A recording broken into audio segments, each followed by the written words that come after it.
ধরো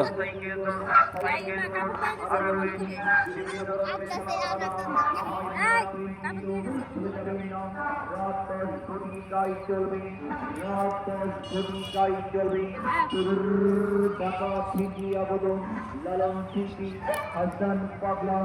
ভাই বোনেরাও তৈরি কিন্তু উক্ত মেলায় আরো থাকছি ফার্নিচারের মেলা, ফার্নিচারের দোকানপাট, ফার্নিচারের দোকান থাকা খাওয়া উক্ত মেলায়